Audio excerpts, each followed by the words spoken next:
Hi everyone, welcome back. I'm Michael Sandler, your host on Inspire Nation. If you've ever wondered how to truly transform your life, then do we have the Imagine Show for you. Today I'll be talking with Jeffrey Slayter, human development expert, world-renowned speaker, a long-lost brother, though he doesn't know it yet, and author of a beautiful, soon-to-be-released book, Evolutionary Entrepreneur, and a beautiful book that's a metaphor for life, Imagine. And that's just what I want to talk with him about today, how to start your own revolution and transform your life. That plus we'll talk about A Diary of a Yogi, moving to Omnitine, waking to our true humanity, dying before we die, surrendering to live, the power of HD-ADD, playing with crazy dogs, surfing big waves, and what it means to be blinded by the cracker of achievement. So welcome to the show, Jeffrey. Are you ready to shine? I'm ready, thank you. Thanks for the intro. That's a great intro. Awesome. Well, so glad to have you on the show. Before we dive right into the things, I've got to ask, what's your fascination with dolphins?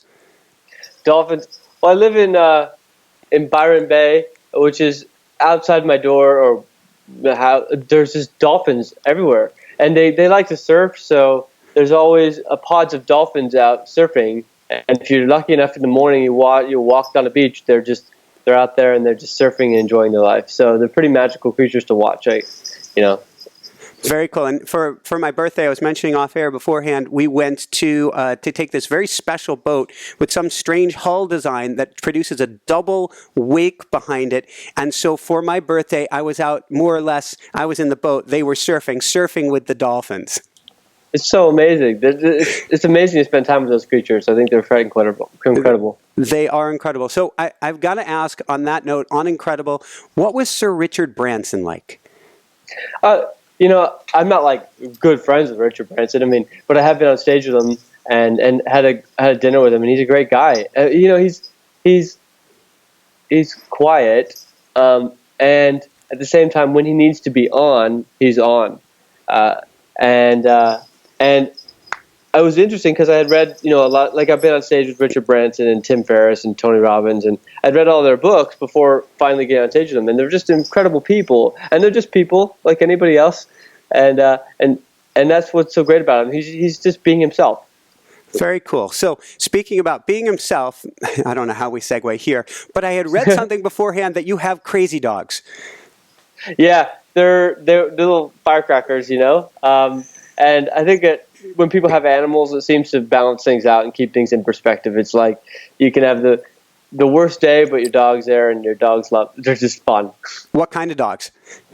These are like small dogs because I didn't really they kind of. If I had a choice, it'd be a dog, But these are the small little dogs. I think they're like this big, but they're great. You fall in love with them.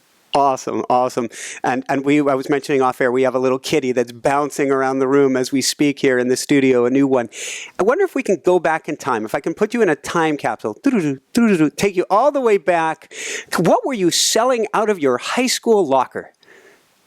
Oh, I was funny. That's going way back. I was selling baseball cards, and then also what I found was really interesting as an entrepreneur. I grew up in an entrepreneurial family, so it was kind of part of life. But I saw that the line for the cafeteria was always packed for food, and people were waiting in line for a long time. And then I went to Costco, which is that huge warehouse type place, and so people in other countries will know what it is. And there was all this discounted candy as well. You could buy at Costco. So I asked my mom if she would buy a big thing of candy. Of course, I would pay her back once I sold everything. So then what I did is I piled up my locker with underpriced candy that I got from Costco, and then I went and sold it in the line of the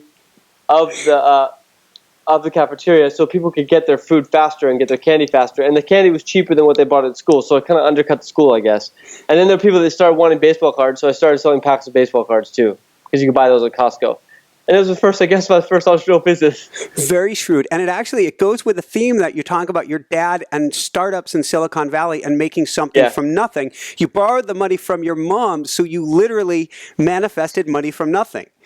Yeah, I guess you're right. I did. I was like, Mom, and then paid her back, and I was off in the races. Started to make a couple $100 a week. It was really cool. Very cool. So if we go from there, how'd you end up, I believe you bought a property. Is this how you really got your feet wet at like 19? Yeah. My first property I bought when I was 20. It was a really morbid-looking pink house, and it was a good week when the guns didn't go off. One of those houses, and then turned it around, fixed it, and then realized that you can make more if you in a few months than you can in a job, and then sooner or later left my job. But what I got to say is that was really interesting was I quickly learned that the value of my first step, which was to not worry about getting rich very quickly. It was actually going from just making a base hit and buying my time back. So in order to leave my job, I had to just buy my time back first. So I made What's really fascinating about that, and it was something when I was talking with my wife Jessica, she's the producer of the show, I was talking about her after reading your book, and to us the most important thing is in a sense to be time rich rather than to be money rich, because with time you can do almost anything. With money you can be in a mousetrap. You know what? I'm really glad you bring that up. Time rich. What a great distinction, because I was time poor because I had a job, and so what I did is I bought my time back. So I made more money in what I earned in 6 months. I earned in less than a month. So it worked, and that was my time rich. That was the currency. Time is the new currency. So I agree. Thank you. And thank you. So then, if you don't mind me asking, we'll just touch on it briefly and we'll jump off. What happened around 26? Yeah, by the time I was 26, I was doing well financially. And I kind of just, I know I didn't really go into it, but essentially in my family, we don't talk quite as much about like, and I was worth a million. It's kind of over that. But yeah, I was worth a lot. And then by the time I was 20, then what happened was I did this sure thing deal, which was this development deal in Florida. And then the banks ended up pulling the loans at that time. And I got left holding the bag. And I broke my strategy. Instead of going after base hits and wealth, I tried to go after a home run, and that was a big mistake. And then ultimately, what happened was I got left holding the bag financially, and it really impacted me and others, and it was a mess. And so I lost a lot of money at that time. Went from millions to nearly zero, and not very fun. But as Tony Robbins say, you might lose your dream, but you get your destiny. And then sooner or later, fast forward, I got invited to some seminars, and then I got asked to speak, and then I got asked to speak again and again and again. Started speaking all over the world around business and entrepreneurism, and then that led me to other business opportunities as well, to investments and opportunities and joint ventures, and rebuilt my life. And I haven't looked back since. It's been amazing. Woo!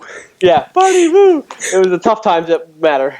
Where did Yogananda's book fit in, and when did you start diving into looking at more of the consciousness of what's going on? I would say that the Yogananda's fit into my life very early 20s. I had attended a few seminars, and then the mind chatter was still there. But I was reading about an hour a day at the time. And one of the first books I picked up was Autobiography of a Yogi, and so I kept that meditation practice consistently from that book. But I would actually say, I've never said this on air, is that book saved my life actually, because I was about 26 or so, and I wanted to really actually thought about killing myself when things got really hard.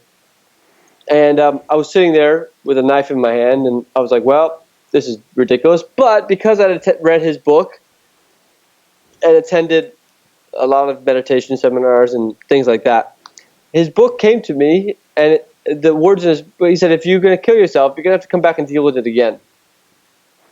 And whether it's true or not, whatever, it was enough for me to go, all right, I'm going to have to deal with this anyway, so I'm going to just live my life. And it's the next morning, actually, is when I got invited to a training. It was the next morning after that. It's crazy. Yeah, next morning, got invited to a training, and then the guy pulled me up on stage and asked me to work with this particular woman, help her work through her stuff, and then suddenly I was training somebody, and then that's when it began.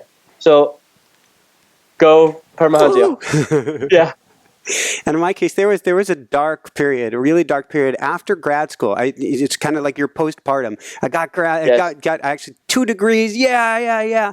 And the train fell off the rails, and it was watching a PBS commercial for Dr. Wayne Dyer talking about selling his full enchilada suite of goods, and he had said something there during that PBS special that really turned me around, and actually, oddly enough, I spoke within a month of that too. Wow. Yeah, it's amazing. It's like you're here to do this, bring yourself out to the world. Bingo.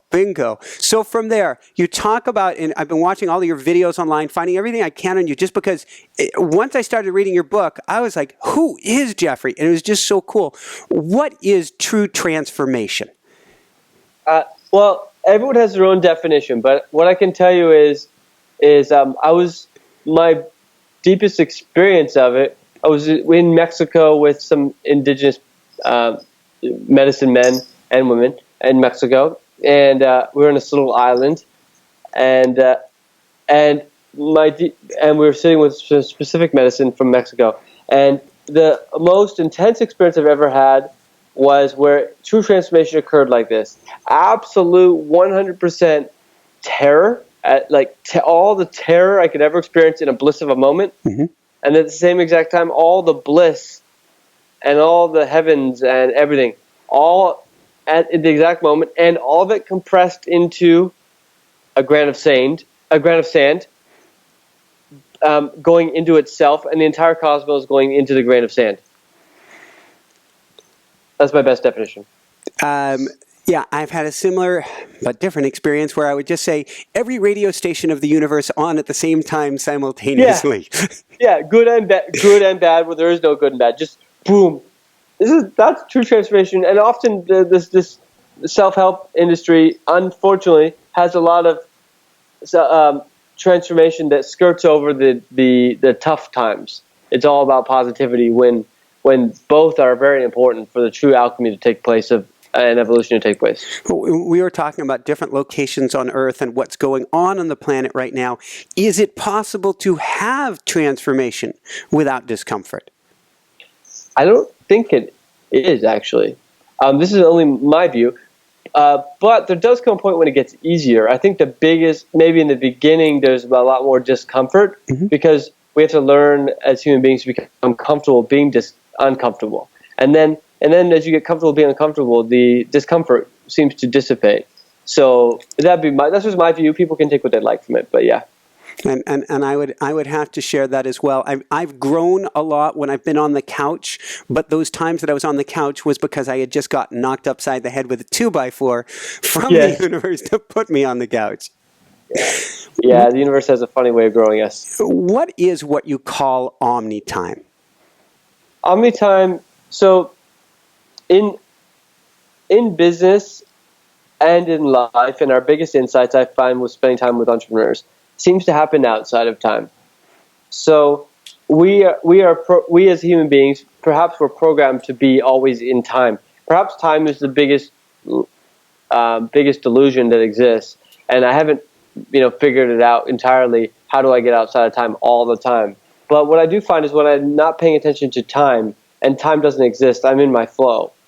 And so omni-time is all timelines coexisting at the same time, and there is no past, present, or future. As Alan Watts would say, it's one big smeared out now. And I feel that time is omnidirectional, and we have been led to believe that it's linear. But that's a little far out. But how does that pertain to business and just general life? Is look at what I ask the people that are listening is look at the areas that you lose track of time in, and spend your time in those areas. So, for example, for me, I love to surf. I love to share. So I love to be working with people on their businesses. I like spending time with inspiring people. I like to go to jungles. I like to do adventurous things. All those things I lose track of time in. So I've done my best to live my life and spend my time in those areas, and then my life becomes timeless. And so that's, for people out there, look for what you lose track of time and do all that all the time. It is the exact opposite of everything that we've been taught. Totally. Most of my life is about unlearning everything I've been taught. Which is what Einstein says about the educational system, that real learning begins once you've unlearned what... So, yeah. what is, without... How do I put this? What is the programming that we do get to unlearn if we're going to truly transform and live our greatest lives? The biggest program that to unlearn is the fear of death. If we can unlearn the fear of death, and that program that runs us as human beings, is that the fear that one day when we die, it's all over, and to fear that completely.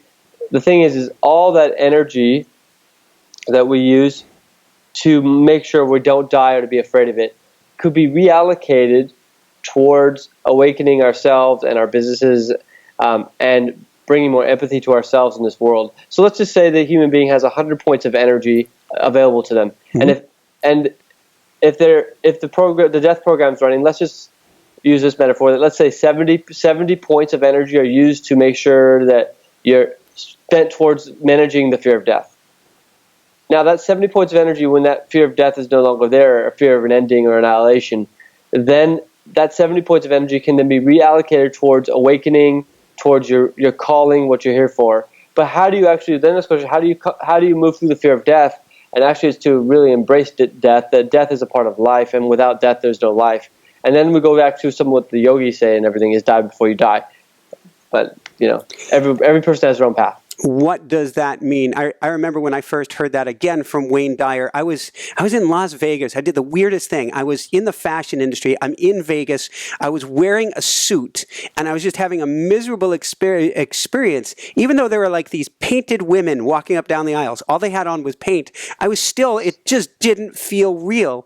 And I went and I said, I need to die while I'm still alive. And I went in my business suit and went to outside Circus Hotel to up in this giant crane to try to do this bungee jump to wake myself up. What does it really mean to die while we're still alive? Well, I think I'm still figuring it out. It's a constant. To say that I know would be claiming to know every mystery in the universe, and I don't. What I do know, though, is that I'm no longer trying to solve the mystery of the universe like it's a problem to solve. And instead of that, I'm just doing my best to be the mystery and enjoy the mystery. So for me, I got to say it's a mystery to die before you die, and then let it to be that mystery, which is the gift. And my experiences of it have been very similar to that like jumping out of a plane where everything, you just have to surrender. It's pretty awesome.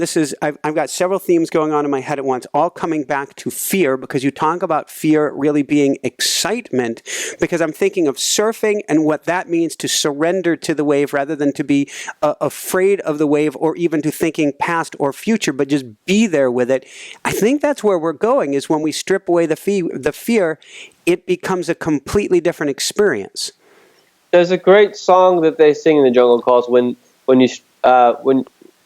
you move past the fear, the truth begins to appear, and it's a great song. So when we can move past our fears, then the truth of who we are seems to begin to bubble up, and it's always been there, the truth of who we are. But yeah, it's about surrendering to ourselves, really, and our true selves beyond the cultural programming. So then I'd ask, who are we? What's the original premise of what it is to be human? Mm-hmm. And we were born into this culture.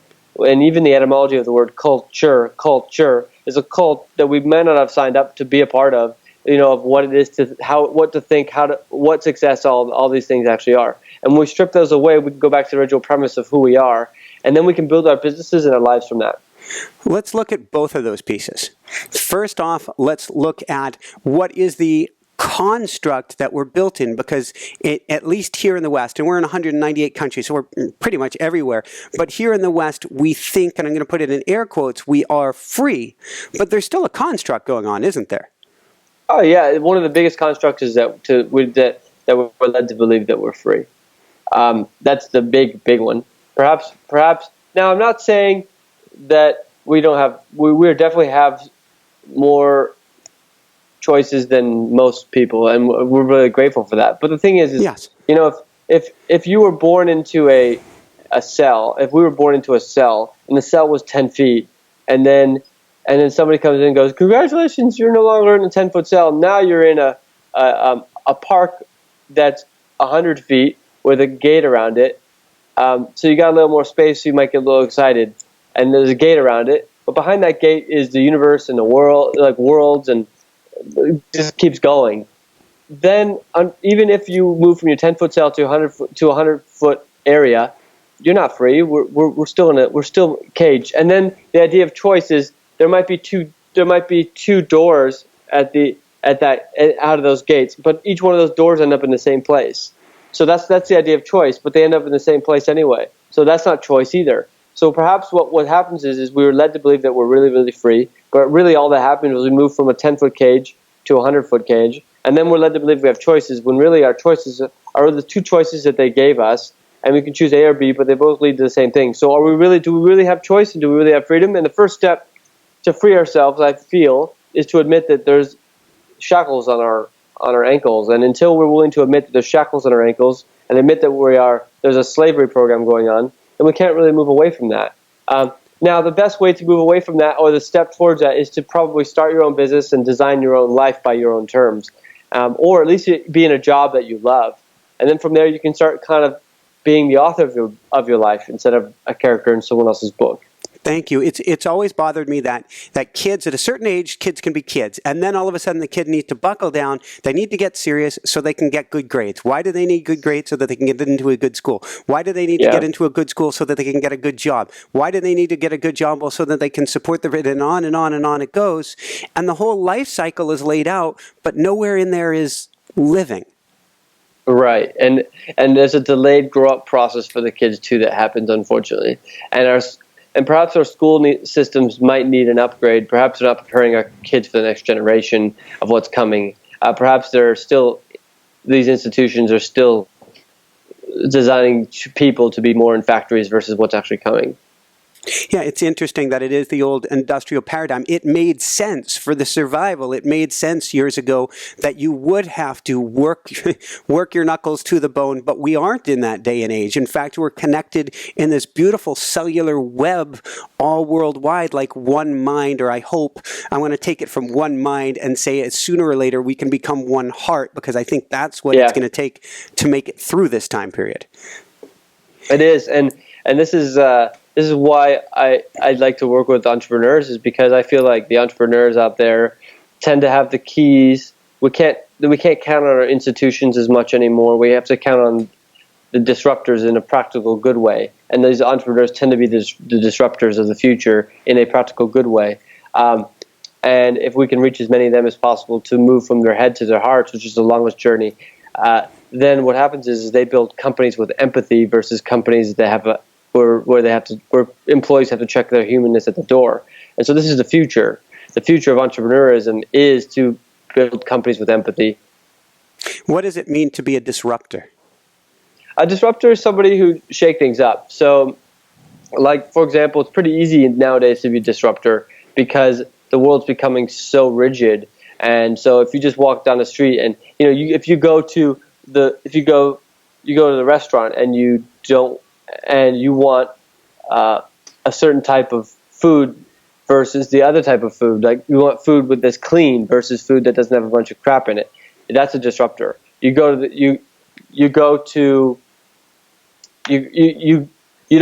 a filter on your tap water so that you can clean out your tap water. That's a disruptor. So I think we're all becoming a little bit disruptive in a good way for this world. Otherwise, nothing moves forward. But as much as we're disruptors, most people are becoming disruptors because the world's getting so tight with rules and regulations that we are starting to feel like we can't move. So I ask that everyone become subtle disruptors in their own way, because otherwise we're going to be basically clamped down. I mean, essentially, how you create more crime is you write more laws, and it's getting a little out of hand. Is there, wow, so many pieces here. Let me double back. First off, we were talking about humanity before. How do we discover our own humanity and what it means to really live once we strip away the construct and realize the shackles on us? Sure. I can only share from my own journey, and everyone has their own path, but I can share that from my journey to just continually discover my own humanity, to discover what is not humanity. What is not my humanity is hardcore competition. What is not my humanity is the hierarchy system. What is not my humanity is filling myself up with a full bunch of chemicals and things. And when I'm not feeling well, what is not my humanity is to pump myself more of pharmaceuticals. Instead, I'm there to ride it out. My body's cleaning itself out. But there's many things. What is definitely not my humanity is mainly the food. The food I eat does not match my humanity, and that's out there. The mainstream food needs to change. Would you mind going there for a minute? Sure. I mean, today I talked with a guy named David Wolf in about an hour, who's a very incredible guy. Yeah. And he talks about health, and I'm no health expert, but I do get the privilege of spending time with guys like this, and I get to learn from them. And what I can say is that when we are healthy and we eat clean food, drink clean water, and we don't do what the status quo says to do about health, then we tend to enjoy our life a little more because we can feel more. And when we can feel more, we let life in more. And what I've noticed with top executives is that when they let their health go, they actually become less empathetic, less intuitive. And so like in this group I have, it called the Entrepreneur Elders Group. What we do is the first 6 days of our group, every member in the group must be doing a certain amount of revenue, over $500,000. So there's a different kind of echelon, different conversation. But everyone in there is we spend 6 days detoxing, getting the toxins out of us. And then we also look at, in our businesses, not what more to do in our business, because that's a very common question. What more should we do in our business to scale? We actually look at as what we shouldn't be doing and what we should not do in our business for the next year. So we strip away the toxins in our body to stay healthy, and at the same time we strip away the busyness as well. I like that. I just had an interview earlier today with Jessica, and we were talking about, for lack of another term, and I'm a vegan myself, so I don't know a better way to describe it, but trimming the fat, taking away what is not the essence. Yeah, exactly. And when we do that, we strip it away, and we end up with what is the essence. And if we can be our essence as human beings in our companies, in our lives, we'll have a more humane world, I guess. It's interesting. This kind of doubles back on what we were talking about earlier, which is the way that the system works. We tend to get dumbed down to the lowest common denominator rather than what we're good at. We don't emphasize what we're good at and say, hey, you're good at that. Shine. Go shine. Instead, it's no, let's talk about where your weaknesses are. Yeah, I'm glad you brought that up. And I found with entrepreneurs out there, when they put their attention on what they're good at and they do more of it, and they just admit the things that they're not good at, and they spend more time getting good at what they're really good at and getting even better at that, instead of their time trying to get better at what they're not good at, they tend to get a better life. And I can tell you for myself that I am horrible and not good at a lot of things, but there's a few things I'm good at, and I'll stick to those. Very good. So you were talking about entrepreneurs a minute ago. Well, you've been talking about them a lot. And so there's a quote that you use that I want to bring up. It seems so important. What does it mean to be blinded by the cracker of achievement? Well, everyone has their own definition. I can tell you for me, one of my goals, I'll bring two. First was when I made my first $1 million, I thought that it would change my life, and nothing changed. So that was the first cracker of achievement. But the biggest one for me was after that. I was like, okay, I know money's not the answer. So then I went out and tried to make a big difference. So I knew that if I ended up, I made a goal of getting on stage with the biggest stages in the world, like with Tony Robbins and all the, and for me, Tony Robbins, I think, is a inspiring guy. So that was a goal of mine, was to go on the same tour with him, and with others as well. Robert Kiyosaki from Rich Dad Poor Dad, even Donald Trump was there. And that was interesting. But my point is this: is like I had read all their books, and then I was on the same stage, and there was thousands and thousands of people, and I got off stage, and nothing was any different, and I actually felt a little bit sad, and like it's not all it's cracked up to be. So then I knew that it wasn't money, and it wasn't quote and I wasn't famous, but enough to go, oh, this is what it's like. It's nothing. It's not money. It's not fame. It's not impact. It's none of it. So then what is it? And so then I went through a lot of time and reflection with myself, and I realized that the only answers are within ourselves for joy and happiness. But of course, I've read all that before, but it's different when you really experience it and you go, it's really the final frontier is not out there. The final frontier is within ourselves. And when we discover who we are beyond all the roles and character roles we play, then we can realize that maybe we don't know who we are, and that's the gift of it. And so for myself, I don't know who I am. I'm still unfolding. But so I've given up the obsession of discovering who I am anymore, and I'm just going to unfold and be a point of awareness.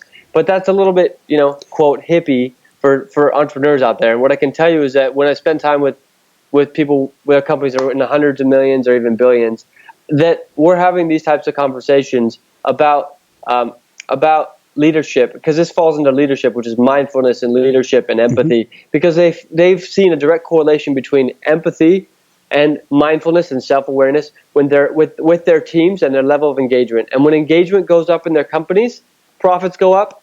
And then when empathy goes up in their companies, they look after the silent shareholders called Mother Earth, and they look after the shareholders as well at the same time. And then what also seems to change is they retain incredible talent. So it's a direct correlation. Self-awareness and leadership and mindfulness are direct correlation to profits and prosperity. Awesome. And it sounds like what I'm hearing in each of those pieces is as the energy goes up, rather than the focus on money, when the focus is on the health and the energy of everybody and the company and the earth, everything takes off there, and the profits are a natural result. Absolutely. All parts affect the whole, they say. And if you got to put your attention on people and planet and profits, all of them, they're all important. Profits are important too, so you can be sustainable. But if you're just profits, this company is not sustainable. It doesn't work. It'll implode on itself, and the great people will leave because they wake up. That makes sense. What does it mean to, and this might go back to all right, I'm going to pause and back up from there. How do we follow our passion without trying to follow our passion? How do we let this go and let it unfold? Question. I guess the first area to let it unfold is to make sure we spend time with ourselves, with no one else around. And I noticed even Richard Branson, he gets so busy with everything, but he wrote a letter that was posted online, and he said that his favorite thing to do is to watch some of the animals on Necker Island, and he'll take walks. So for example, spend time with ourselves, number one. Second thing is clean up our diet, because then you can start to feel again and feel better. And the third thing would be to look at where we lose track of time and spend our time in those areas. And I think the fourth thing is, if you have a job and you don't want to be in your job anymore, find a way to build something and do something you love. As Tim Ferriss says, build something that scratches your own itch. So instead of looking at what the market wants, Tim Ferriss says, scratch your own itch. So what he did was he knew he was making very little money, and he loved supplements, and he knew he was spending a lot of money on supplements. Even when he didn't have the money, he was spending money on supplements. And he went out and he bought, and he started manufacturing his own supplements to scratch his own itch. And then what he did is he sold it to some friends. And then what he did is he brought that out and he started selling supplements all over the world. And it became a multi-million-dollar business. And then the rest was kind of history from there. But my point is that find something you can scratch your own itch at and build it. Thank you. From there, how have you personally worked to challenge your own beliefs and to step back and go, wait a second, what are there things I'm thinking here that are standing in my own way? Yeah, I like to challenge as much as I can, and even challenge the fact that I even challenge my own beliefs. It's a constant paradox for me. But I can share that my path has been, since I was 20, I started meditating and questioning everything, and even after teaching personal development out there, and I even questioned that. I was like, how effective is this? It's somewhat effective, but maybe there's more. And then I even challenged the so-called programming that's been installed is that some of these indigenous tribes and people don't know much, and that's been programmed. That was programmed into me at a young age with school and everything else. When in fact they're brilliant, and we need to look after the land, and we need to look after these people who look after the land, and even the mere fact that we can own land, the land owns us, and then I even challenged that, and so then I went to the jungles and started challenging. At that time, people were like, "Oh, you're crazy! You're gonna go sit in the jungles with these ancient people, and they don't. What if you get sick and all this stuff? Well, you're gonna drink this tea and do this, and then drink this cactus, and all these things, which, like, to the Western mind, made no sense. But I challenged it, so I just went ahead with it, and I found that there's a lot of wisdom in those jungles, and a lot of wisdom in these teachings, and this ancient wisdom. And what I also found was I also saw myself around other very, very, very, quote, successful achievers as well, doing the same thing. And I realized, like, for example, Tim Ferriss says he doesn't know a billionaire that hasn't sat with a psychedelic. And there's 200 pages in his Tools for Titans book around the subject of psychedelics.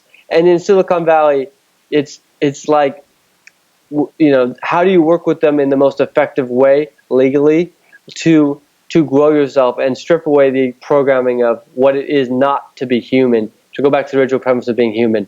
And even after meditation, even after eating clean food, even after many, many personal development seminars, it is nothing compared to the work that can be done in these jungles with these ancient medicines. And it's not for everybody, but I can share that it's highly, highly effective and for entrepreneurs and business people. Yeah, and I would say, speaking from experience, that being with the plant teachers is about as recreational as driving your foot over with an SUV back and forth. So true, and they say that these some of these teachers, these plants and these medicines are for people who aren't afraid of reality. It's fascinating, and I don't know how far down the rabbit hole we'll go, but I know from our experience sitting with a shaman, it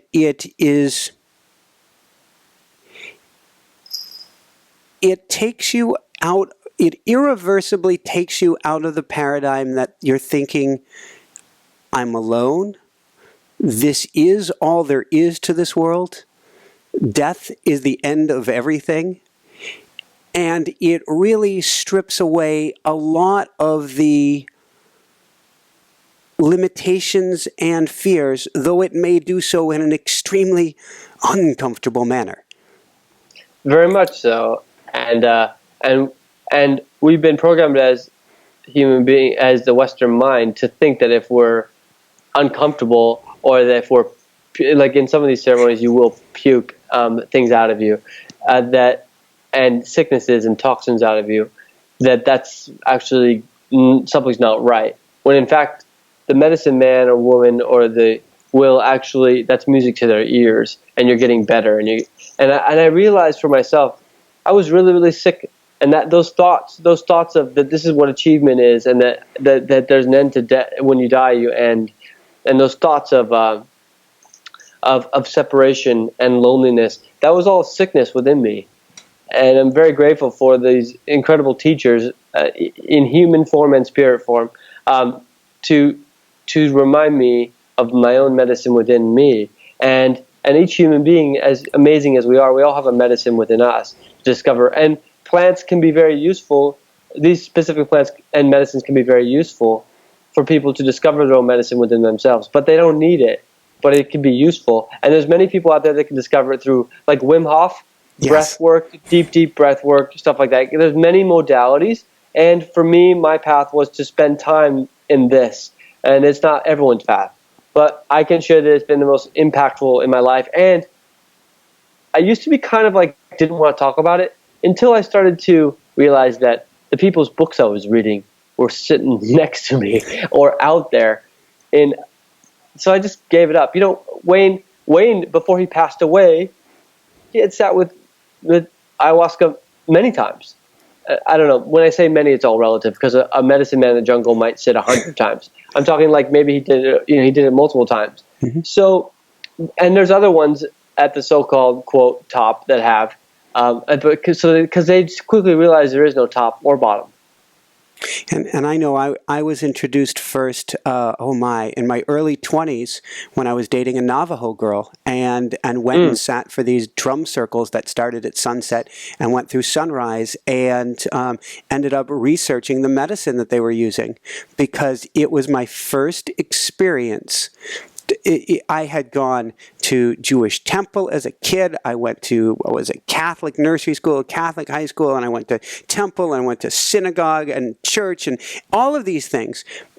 But it wasn't until I sat in the drum circle and with the medicine that I felt my first connection that I was truly not alone and that there was more to the world.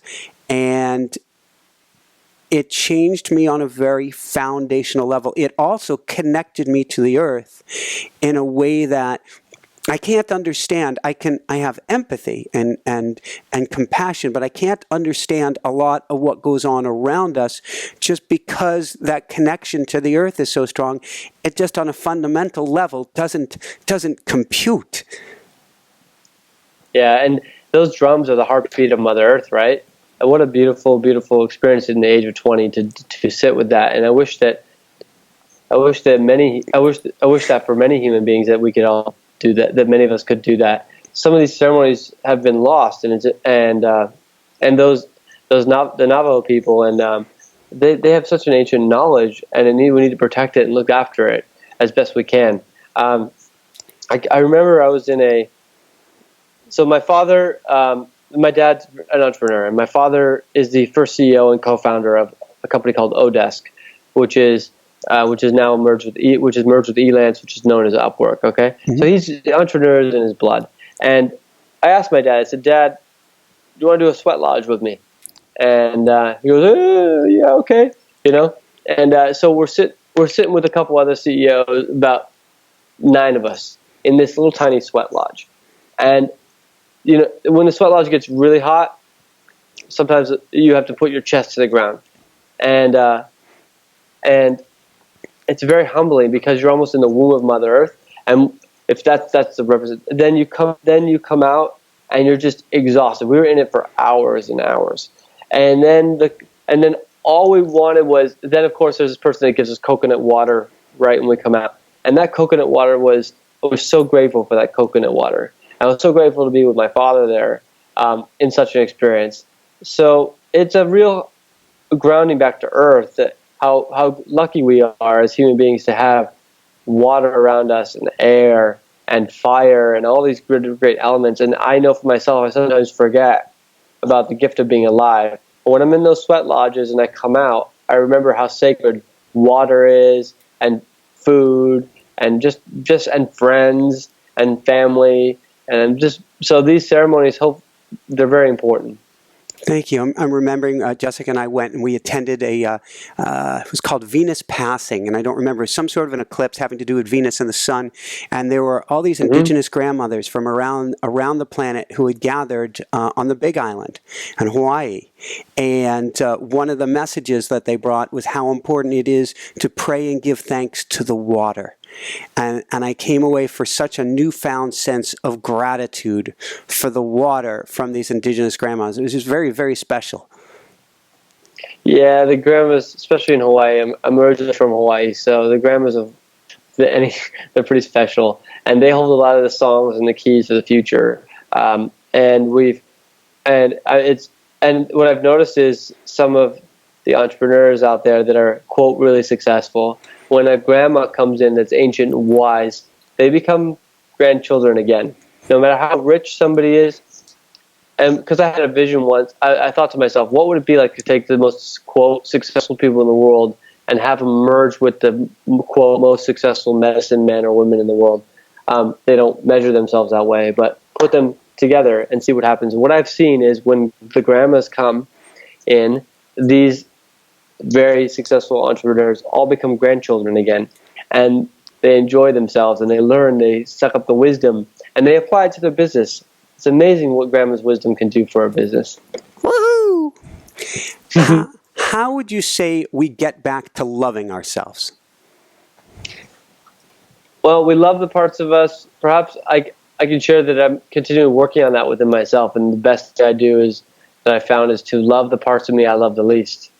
And then love that part of me that doesn't want to love the part of me that I love the least, even though it struggles to do that. So it's a constant quest. And then also admit that maybe perhaps this Jeff in this reality at this density doesn't know how to love myself at the level I'm looking for. So I ask the higher self of me, or whatever, not higher like a hierarchy, but the higher version of me, to love.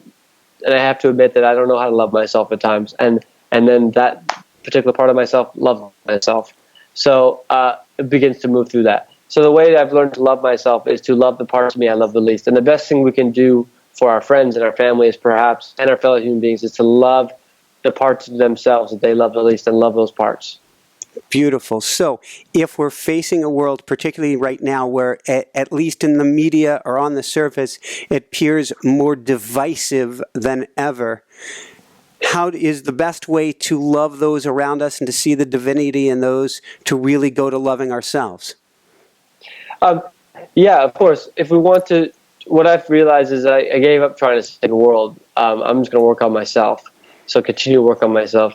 But the thing is, I can't seem to figure out where myself begins and ends. So I'm just going to work on myself, and then the world will take care of itself. And I found that amazing things is as I grew myself, my friends, my family, everybody around me starts to change. And I don't have to effort it at all. Actually, it just seems to unfold.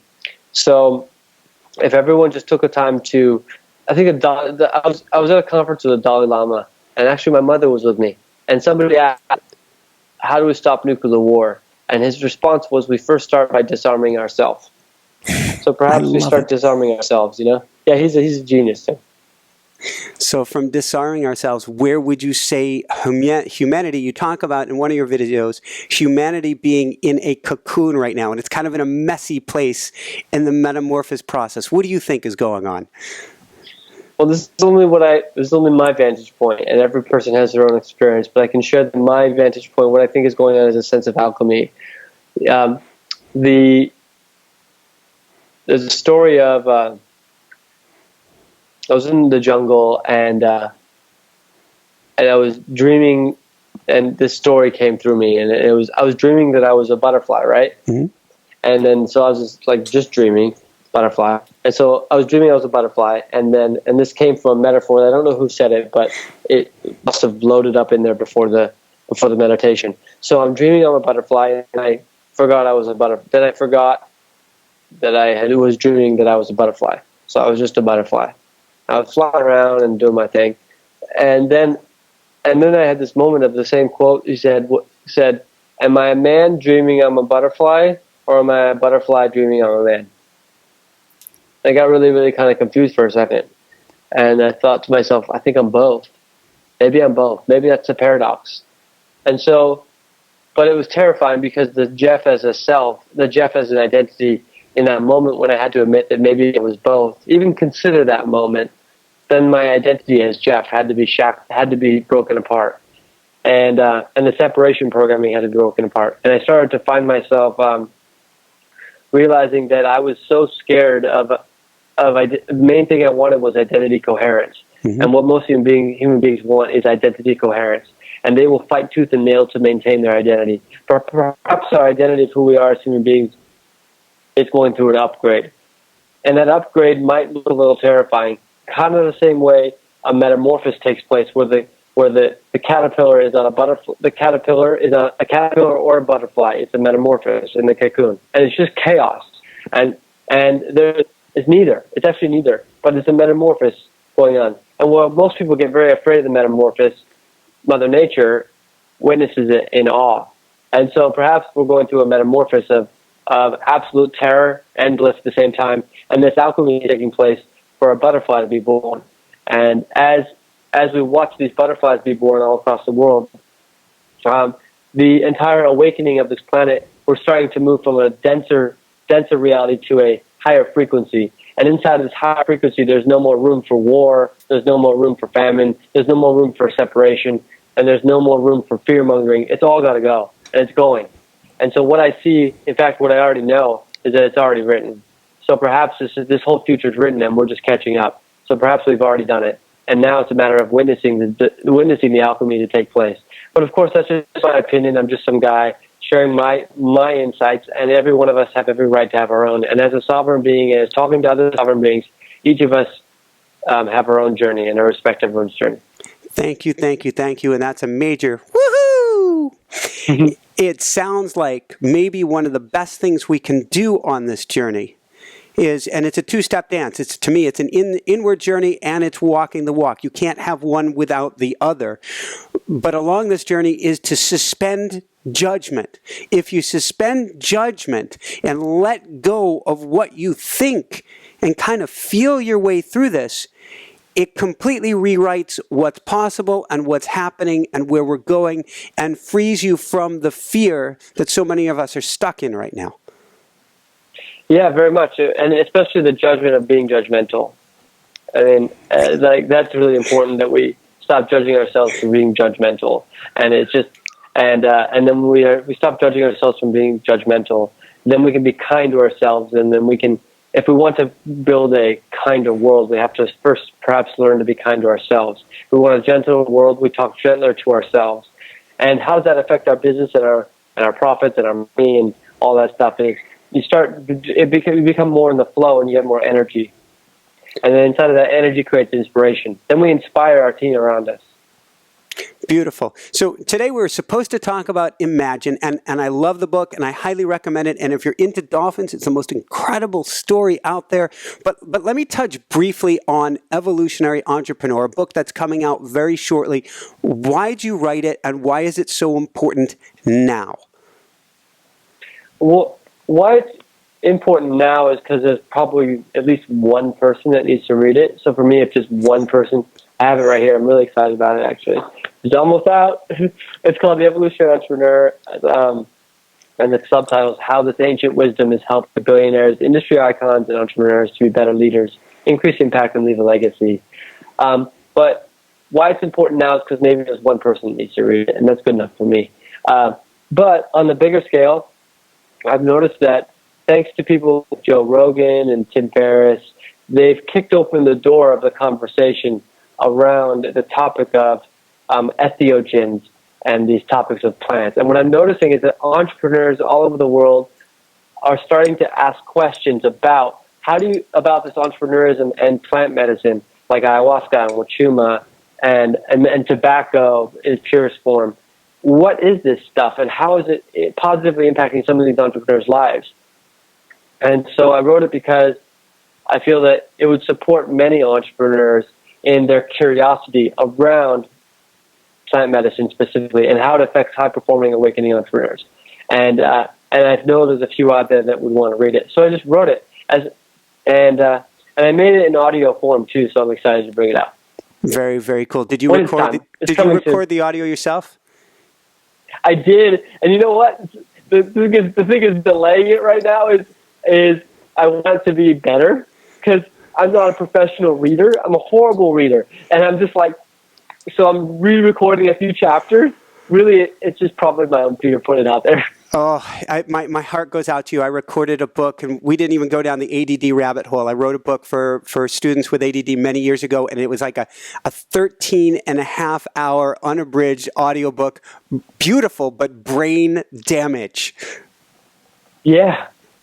I really, I wanted to read it myself, and now I'm like, maybe I should have hired somebody, because it's hard. It's really hard, but I also feel good that it's me, at least. But hopefully the people will be forgiving for a few little mistakes here and there. I'll do my best. I'm sure they will be. So what advice would you give today as this whole world is changing around us? You don't have kids yet, do you? No. So I'm asking advice, and I don't have kids yet either, just my kitties until maybe this year at some point. Stay tuned and find out. But what advice would you give parents to help their kids in this time of metamorphosis? Well, the next generation is really, really important. And the work we do, I've been in certain experiences where I have had direct experience that the work we do on ourselves affect us. So, I've spent some time with my father in seminars and other things, and when he works on himself, it affects me. So as he moves through his fears and his concerns, it has a direct impact on his son. So perhaps the work we do on ourselves will impact our children. So instead of worrying about our kids so much, let's work on ourselves as parents, perhaps. And the second piece is we have to the next generation at a neurological level and metaphysical level are far lighter density than the ones that came before them. So they are a lighter density. They require a different set of food. They require a lot more probably love because they're ready for the future of the world. And so watch the food that you feed them. Make sure it's clean water and everything else, and clean food. And they require a little more watering of love than probably we did. And if we do that, I think we'll look after our future. Woohoo! What would you say is the importance of love? And what I was doing automatic writing this morning, and all that was coming through is you are love, you came from love, bring love, be loved. Shine Bright is about cranking the love in the most beautiful way. What's your take on bringing the love to the world? What's that look like to you right now?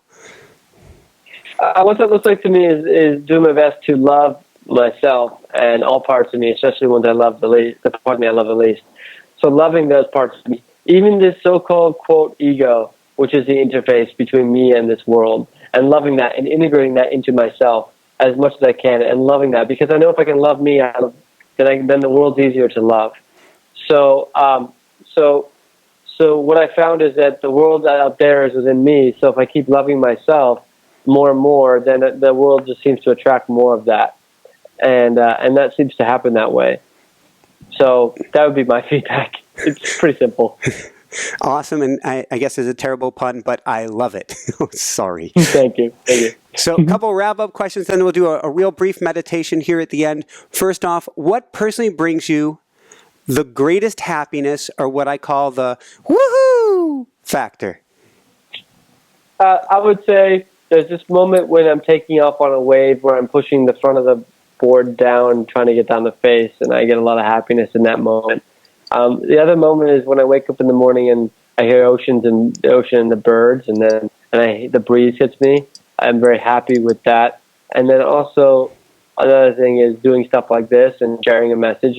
I just really enjoy it, and meeting with people that have a platform like yourself to bring a message out to the world. Like I couldn't do this without you. You're bringing this out. We all work together. We make an incredible world. So, yeah, and I like smoothies, so I like to make smoothies. I found that the more quote success I have, then the simpler things make me happier. I like it. Usually I have a smoothie next to me here, and I wanted to hold up my smoothie, but I've got chaga tea right now instead. Oh, that's amazing. Even great. That sounds great. So I've got a little plant medicine helping me on my journey. So yes, they do. They're very supportive. Say that one more time. They're very supportive. The plants, whether it's in chaga tea or mushrooms or things like that. I mean, like medicinal mushrooms. They're just there. They're our friends and allies. Absolutely. So on that note, where can people go to find your books, to find your videos, to find out more, to find where you're going to be in the world, and to find out about your, is it Evolutionary Elders? I'm probably getting that wrong, but... yeah, no, that's correct. Evolutionary... Entrepreneurial Elders. Yeah, it's they can go to, in about, let's say after February 25th, there's going to be a website called the Jeffrey Slayter Show, which on there they're going to find they'll find the elders groups and some of those things in there. Now they can also go to Jeffrey Slayter, that's JEFFREY SLAYTER.com, and on there, my book will be if it's after February 25th, there will be a book there. They can get the Evolutionary Entrepreneurs. The other thing that's there is also, as well as I did this great conversation with me and my dad, sometimes team up on companies. We talk about what it takes to build a $100 million exit in a company and how to prepare your company for a $100 million exit. And that download is on there too on that, because people seem to be there, that I tend to work with entrepreneurs that are not just business focused and they're not just esoteric. They're kind of in the middle. and they seem to resonate with those conversations. So they can go there and get some free stuff. It's good. Very, very cool. So, and before I ask the last wrap-up question, you said your woohoo is being on shows like this. This has been one that was one of my goodies. When I started diving into your work, I got really, really excited. So I am so thankful and grateful and honored to have you on the show. Thank you, and thank you for having me and doing your work. We all do our part. Thank you. So any last words of wisdom you want to share with people today? I think the word wisdom would be that everything is wisdom, even if these words don't sound like wisdom. It's all wisdom, and the universe is always talking with us. And the question is, it may not talk in English or language, but it's talking in symbols, and it's talking in moments, and it's talking with even things that people might write off as not wisdom. It's talking the same way the birds that flew by. It's always talking. So as human beings, we need to learn, perhaps it's time to learn to listen, not with our ears, and not be so deaf with our ears. Because our ears and our eyes can blind us, and our ears can make sure we don't hear anything. And the next evolution for us as human beings is to listen with our hearts. But of course, the statement that goes on, we say, listen for our hearts. So unfortunately, that word has been made to be foo-foo, and that's a program in itself. And the quantum computer is a heart. So let's learn to listen with our quantum computers in our hearts. I love it, and I'm dumbfounded that we had on last year a shaman, and his name will come to me later, unfortunately. I'll put him in the show notes, who was talking about if you want an answer to your question, go outside with that question and then look for the first 3 or 5 things that you see or hear, which are typically, they could be actually signs in the city, but they're typically also things of nature. And so I posed that question to you, and the birds started speaking as if we have the answer if you just take the time to listen to us. Oh, it's really cool. I've never heard that. Yeah, the first 3, I'll try that. So ask a question, throw it to the universe, and then the first 3 to 5 signs or so are the answer. Exactly. That's really beautiful. Yeah. People should try that. I'll try it too. So do you have a short guided meditation, and you wanted me to say go as far down the rabbit hole as you'd like, but a short guided meditation you wouldn't mind leading us in? I'm happy to do that. Just make sure anyone's just listening, you're not driving or something like that. So I would ask if people feel inclined, maybe perhaps you close your eyes and you slow time down for a minute. And as you slow time down for a moment, you take a soft breath. Don't worry about breathing hard or deep breath. Just breathe slowly. And as you settle into your own skin, you find yourself feeling at home within yourself, even though it might be a little bit uncomfortable and there might be some noise in yourself and in the background. That's okay. Just say okay to all that. And as you say okay to what may not be okay to say okay to, you say okay to that, even that. And as you settle in to the soft breath within yourself, you start to ground and you connect your heart to the core of Mother Earth, like an anchor. And as your heart connects with Mother Earth, deeper and deeper, deeper, deeper in core, even deeper than you think to go, you connect with her core. And from that core, you source your connection and your co-creation with her. And there's a sacred contract that exists between you, us as human beings, and Mother Earth. And that sacred contract, ask her what it says. You are here for, what is your calling? What is your agreement to co-create with her because you are a part of her? And as brothers and sisters that walk this land where the land owns us, we remember as sovereign beings, a part of a system beyond just the family system, a part of the galactic system itself, some from the stars, some from other parts, some from Earth, some from everywhere. We are amongst many.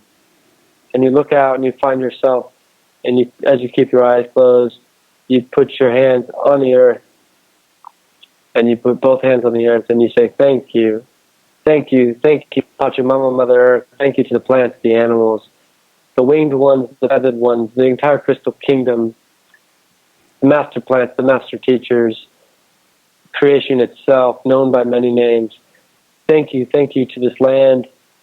Thank you to the water, the fire, the elements. Thank you to the gatekeepers. Thank you to the custodians of the land that you are on. So much gratitude. We hear your soft whispers, Mother Earth, and we hear you, and we're here for you, and we all do our work, and each of us have our own unique expression. What's your expression? And let your expression and your intention bubble up. And as that bubbles up, you honor it, for it is your role. Beyond the cultural programming lies an expression that is you, that you don't need a reason to express anymore. It's just you. So be you, beyond the cultural programming. Who are you beyond the cultural programming? Who are you as a son or a daughter or a male or a female, as a sister or brother on this jeweled platform called Earth? The seed of life amongst the cosmos. So on 3, we'll give our gratitude to Mother Earth. 1, 2, 3. Thank you, Mother Earth. Thank you. Thank you for life itself, and thank you to those that are listening. We appreciate you, and thank you to the show, the people listening here, and please go out and be yourselves and change the world. And each of us, if we just do our part, I honor you, and thank you. Woohoo! Well, and I thank you, Jeffrey. Thank you so much you're doing to help change the world. You got it, all of us, and you're welcome. And so we just do our part. Thank you. For everyone out there, this is Michael Sandler saying, be well, have fun.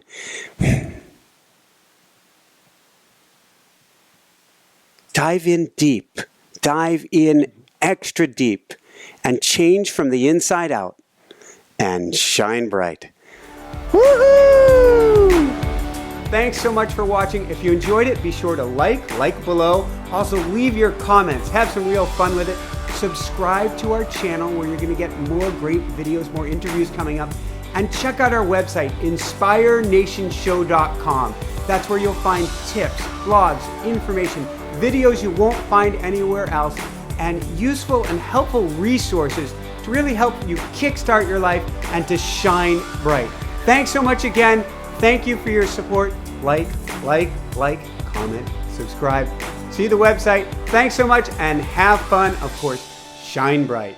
Woohoo!